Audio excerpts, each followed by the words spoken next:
नमस्कार सभी को, स्वागत है आपका आज की वीडियो में।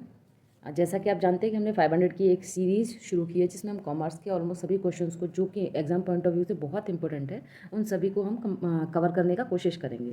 तो उसके रिगार्डिंग हमने एक फर्स्ट वीडियो डाली थी जिसमें 10 क्वेश्चंस ऑलरेडी कवर हो गए थे, सेकेंड वीडियो में 15 हो गए थे और आज की वीडियो में भी हम 15 क्वेश्चन कंप्लीट करने की कोशिश करेंगे। ठीक है, चलिए आज का आपका पहला क्वेश्चन अब आपकी स्क्रीन के सामने। जैसा कि आप करते हैं, आप फर्स्ट अपने क्वेश्चन के आंसर को सेलेक्ट कीजिए, जो भी आपको लगता है उसके बाद आपको करेक्ट आंसर पता जाएगा, आप मैच करिए और लास्ट में जितने भी क्वेश्चंस आपने सही और गलत अटेम्प्ट किए हैं, आपके कितने मार्क्स बनते हैं मेंशन ज़रूर करिएगा। चलिए, thank you so much. Start करते हैं। आज का फर्स्ट क्वेश्चन आपकी स्क्रीन पर है, देखिए एक बार। Unearned income is considered as, पहले तो हमको ये समझना पड़ेगा कि अनअर्न्ड इनकम क्या है। मतलब एक ऐसी इनकम जो अभी तक अर्न नहीं की है, जिससे अभी तक कमाया नहीं गया, लेकिन उसके रिगार्डिंग हमें इनकम रिसीव हो गई। तो क्या हम इसे ये बोल सकते हैं कि इनकम रिसीव इन एडवांस? क्या हम इसे ये बोल सकते हैं? अच्छा, जब हम किसी के काम को अभी हमने उसको करके नहीं दिया, लेकिन उसके रिगार्डिंग अगर हमें पैसा मिल जाता है, तो उस समय हमारी क्या इंक्रीज हो जाती है? लायबिलिटी। ओके, तो सही आंसर है आपका लायबिलिटी। आप चेक करिए और अपना आंसर मार्क करिए। नेक्स्ट क्वेश्चन पे आते हैं। A person start a business with a capital of ₹45,000। ठीक है, कैपिटल कितनी इन्वेस्ट करी है? 45,000। He was purchase goods on credit, credit पे गुड्स को परचेज किया है। ओके, ₹5,000। तो परचेज गुड्स को जब परचेज करते हैं क्रेडिट पे, तो हमारे कौन क्रिएट होते हैं? क्रेडिटर। क्रेडिटर बढ़ गए, एक कैपिटल आ गई। ठीक है, this transaction can be expressed in the accounting equation. तो इस ट्रांजेक्शन को हम अकाउंटिंग इक्वेशन में कैसे प्रेजेंट कर सकते हैं, बताइए। तो हम इसको कैसे कर सकते हैं कि हमारे पास हम कैसे लिखते हैं अकाउंटिंग इक्वेशन को? Asset equals to capital plus liability. Yes और नो? यहाँ हमको असेट नहीं दे रखा, तो हम ये एज्यूम करेंगे कि जितना लायबिलिटीज़ और कैपिटल मिला के है उतना ही हमारे असेट रहेंगे। अच्छा, कैपिटल कितनी है हमारे पास? 45,000। लायबिलिटीज़ कितना मेंशन है? 5,000। तो क्या हम ये लिख सकते हैं कि हमारे पास कैपिटल 45,000 है, लायबिलिटी 5,000 है, तो ये हमारी टोटल असेट कितना बन रहा होगा? 50,000। यस और नो? कौन सा इक्वेशन है जो आपका इसे मैच कर रहा है? Option C is your correct answer. Okay, now next question. Next question है आपके सामने, एक बार रीड आउट करिए। Accounting equation asset equals to liabilities plus owners equity, वही जो आपकी अकाउंटिंग इक्वेशन है जिसमें ऑनर्स इक्विटी कैपिटल को ही बोला जाता है, राइट। इज रिप्रेजेंटेड थ्रू, इसको और किस वे में रिप्रेजेंट किया जाता है? क्या इनकम स्टेटमेंट में किया जाता है? इनकम स्टेटमेंट का फॉर्मेट याद करिए। कैश फ्लो में किया जाता है, बैलेंस शीट में किया जाता है, ये cash flow fund flow statement में किया जाता है। आप जैसे कि आप जानते होंगे, बैलेंस शीट जब हम बनाते हैं, हमारे पास एक फॉर्मेट इस तरीके का बनता है कुछ, जिसमें हम यहाँ लायबिलिटीज़ लिखते हैं, यहाँ असेट लिखते हैं, all assets will come this side, and इधर क्या आती हैं? और लायबिलिटीज़, जिसमें पहले कैपिटल आती है, फिर current and non current liabilities आती हैं, और लायबिलिटीज़ विल कम। यस और नो? तो आपका जो ये रिप्रेजेंटेशन है, ये कहाँ पर हो रहा है? बैलेंस शीट में। Your answer option C. Next, the accounts do not record, इनमें से किसको अकाउंट्स रिकॉर्ड नहीं करते? प्रॉफिट एंड लॉस अकाउंट को रिकॉर्ड नहीं करते? बिल्कुल करते हैं, है ना, बिल्कुल करते हैं। जिसमें हमारा ऑप्शन आंसर भी आते हैं। पी एंड एल अकाउंट का आंसर क्या आता है? एनपी या नेट प्रॉफिट या नेट लॉस। लायबिलिटीज़ को नहीं रिकॉर्ड करते? बिल्कुल करते हैं, ये भी करते हैं, ये भी करते हैं। नंबर ऑफ एम्प्लॉयज़ को अकाउंट्स में रिकॉर्ड करने की ज़रूरत नहीं है, असेट्स को रिकॉर्ड करते हैं, राइट। तो क्या नहीं करते हैं? सी। क्या नहीं करते हैं? सी। तो C is your correct answer, because not पूछा है, तो C is your correct answer. I hope question समझ में आ रहे हैं। चलिए देखते हैं। Next question is, if goods worth 10,000 are sold on the basis of sale on approval, किसके बेसिस पर सेल किया गया है? सेल्स ऑन अप्रूवल के बेसिस पे सेल किया गया है। The adjustment of this transaction on the date of accounting is done in, जिस दिन ट्रांजैक्शन होगी उस दिन ये किस किस अकाउंट के एडजस्टमेंट में होगा, या कहाँ कहाँ ये अफेक्ट करेगा? क्या ये सेल्स बुक को या सेल्स अकाउंट को अफेक्ट करेगा? ऑब्वियसली करेगा। क्या ये स्टॉक को करेगा? बिकॉज स्टॉक्स गुड्स जाएंगे तो बिल्कुल स्टॉक को भी करेगा। क्या ये डेप्टर्स को कर सकता है? बिल्कुल कर सकता है। तो your option correct option is option D. चलिए नेक्स्ट, आप क्वेश्चन पढ़िए। Double entry system was propounded by, बहुत इजी क्वेश्चन है और आपने कई बार पढ़ा भी होगा कि डबल एंट्री सिस्टम किसने दिया था, किसने इसका प्रतिपादन किया था? क्या कार्टनर ने, पिकल्स ने, माल्थस ने, या फिर लुकास पैसियोली ने? यस, आई होप क्या सभी का आंसर ये वाला तो सही ही होगा विदाउट एनी डाउट। हाँ, चलिए। Which of the following account is nominal account? Nominal account इनमें से कौन सा अकाउंट है? पहले तो आपको ये समझना पड़ेगा कि नॉमिनल अकाउंट कौन सा अकाउंट है। जो ये कहता है कि all expenses comes in debit side, all incomes comes in credit side, ठीक है। जो नॉमिनल अकाउंट है वो किसकी बात कर रहा होता है, प्रॉफिट एंड लॉस की बात कर रहा होता है, या तो फ़ायदा या तो नुकसान की बात कर रहा होता है, राइट। तो आप ये देखिए कि क्या इंटरेस्ट हमारे लिए क्या है, इनकम और एक्सपेंस में आता है, बिल्कुल ये हमारे एक्सपेंस में आता है, ये हमारे लिए क्या है, एक्सपेंस है। Accrual interest account, accrual means outstanding का ही अनदर नेम जब हम किसी की रिसीविंग की बात करते हैं, इनकम की बात करते हैं। तो एक्रूअल इंटरेस्ट मतलब एक ऐसा इंटरेस्ट जो हमें भविष्य में मिलने की संभावना, मिलेगा मतलब भविष्य में मिलेगा, तो ये क्या है हमारे लिए, असेट है। यस और नो। आउटस्टैंडिंग इंटरेस्ट, अभी हमें कुछ इंटरेस्ट देना पड़ेगा, क्या है, लायबिलिटी है। प्रीपेड इंटरेस्ट, हमने पहले ही पे कर दिया, the benefit should be will take in future, तो हम प्रीपेड इंटरेस्ट क्या हो जाएगा आपका, असेट है।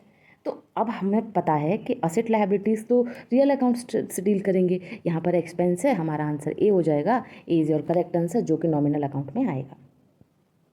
Double entry system of accounting originated in, कहाँ से शुरू हुआ या आरंभ कहाँ से हुआ, डबल एंट्री सिस्टम, या जैसे हम लेखन की दोहरा लेखा प्रणाली की को आरंभ हुआ था, मतलब हमारी जो डबल एंट्री सिस्टम है या दोहरा लेखा प्रणाली है, ये कहाँ से स्टार्ट हुई थी। तो आई होप अगेन, जैसा कि हमने पढ़ा था कि इसके प्रोपाउंडर जो हैं वो लोकास पेशोली हैं, तो उन्होंने इसको कहाँ प्रोपाउंड किया था, कहाँ पे ऑरिजिनेट किया था, इटली में ऑरिजिनेट किया था। So correct answer is option C. चलिए नेक्स्ट क्वेश्चन आता है, the most popular system of accounting used in public utility concern. Normal business में वो नहीं पूछ रहा है, वो पूछ रहा है कि पब्लिक यूटिलिटी कंसर्न, जन उपयोगी संस्थाएं, तो जन उपयोगी संस्था या पब्लिक यूटिलिटी कंसर्न में किस अकाउंटिंग सिस्टम को फॉलो किया जाता है, क्या वो डबल एंट्री सिस्टम है, क्या यह डबल अकाउंट सिस्टम है, सिंगल एंट्री सिस्टम है, या गवर्नमेंट अकाउंटिंग सिस्टम है। तो आपका जो सही आंसर होगा, आई होप आपने अपना आंसर लगा लिया होगा, इसका सही आंसर है option B, double account system. Normally हमारा जो रहता है ऑर्गेनाइजेशंस में, तो वो डबल एंट्री सिस्टम रहता है, लेकिन यहाँ पर जन उपयोगी संस्था पब्लिक यूटिलिटी कंसर्न में डबल अकाउंटिंग सिस्टम फॉलो किया जाता है, ठीक है। So option B is your correct answer. Now come to next question, direct confirmation procedure can be applied. Direct confirmation, प्रत्यक्ष पुष्टिकरण विधि किसके ऊपर लागू होती है, ठीक है, बताइए किसके ऊपर लागू होती है, क्या वो डेप्टर्स के ऊपर होती है, केवल डेप्टर्स के, ओनली डेप्टर्स, या ओनली क्रेडिटर्स, या बोथ डेप्टर्स एंड क्रेडिटर, या none of the above. Direct confirmation जिसमें हमें पुष्टिकरण चाहिए होता है, या फिर हमें ये होता है कि हमको डायरेक्ट इन्फॉर्मेशन मिल जाए whether the transaction should be done और नॉट, तो डायरेक्ट कन्फर्मेशन के लिए जो प्रोसीजर है वो अप्लाई होता है दोनों पर। C is your correct option, debtors and creditors दोनों पर ये जो प्रोसीजर है ये अप्लाई किया जाता है, वेदर इट इज़ डेप्टर और क्रेडिटर, ठीक है।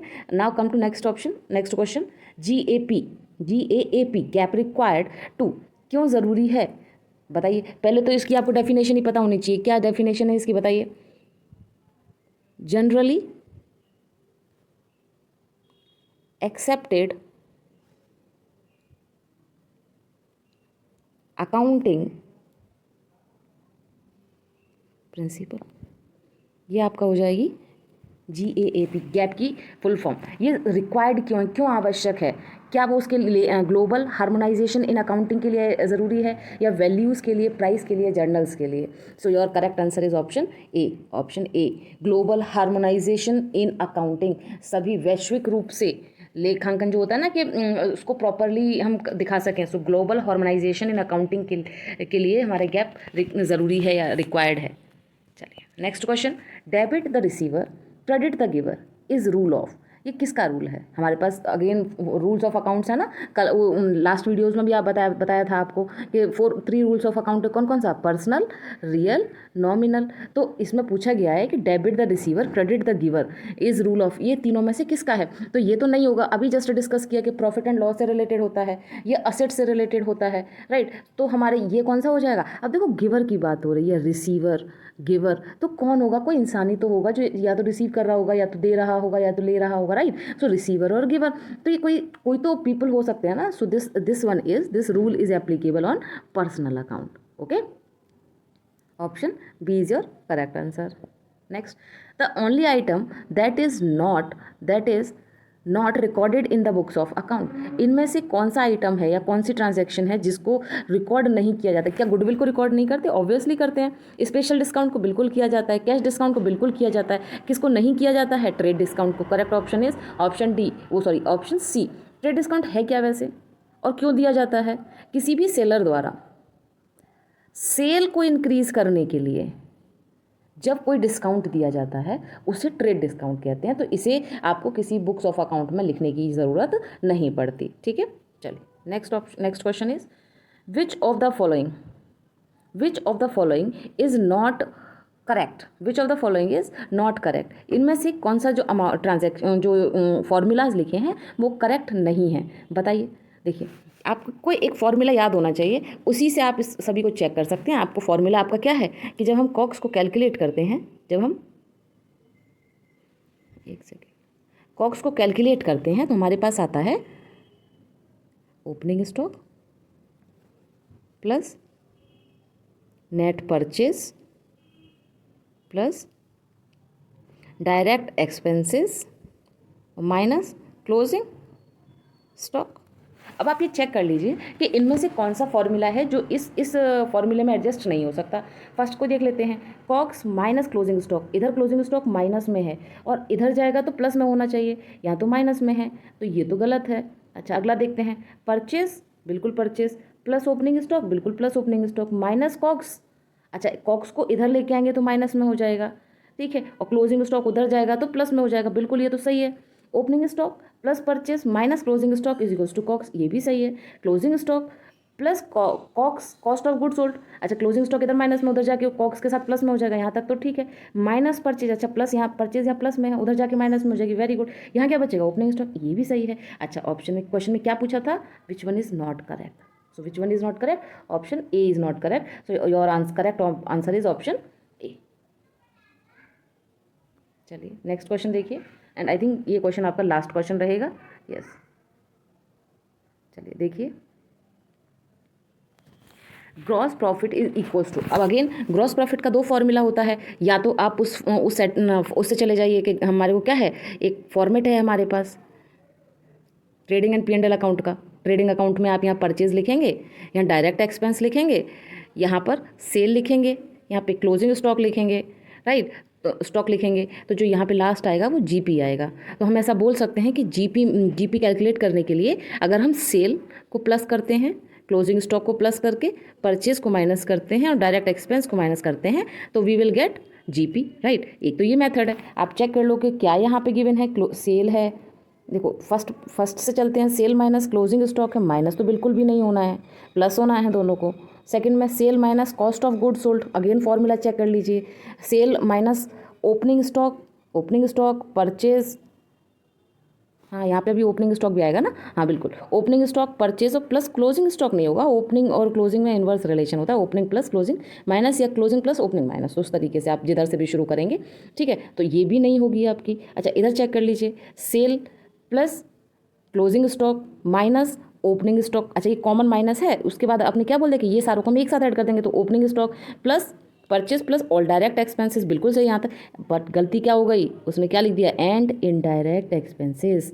यहाँ तक तो बिल्कुल सही हो रहा था ये, लेकिन यहाँ पर लिख दिया उन्होंने कि इनडायरेक्ट एक्सपेंसेस को भी ऐड, यहाँ इधर ऐड करके माइनस करेंगे, तो बिल्कुल भी नहीं। इनडायरेक्ट एक्सपेंसेस कहाँ आते हैं? आपके P&L अकाउंट में आते हैं। तो आपके ऑप्शन ए भी गलत है, डी भी गलत है, सी भी गलत है। अगेन बचता क्या है? बी। एक और फॉर्मूला है जो हमें ये बताता है कि हमारे पास GP निकालने का फॉर्मूला है, जो दूसरा क्या है, GP equals to sale, net sale minus cost.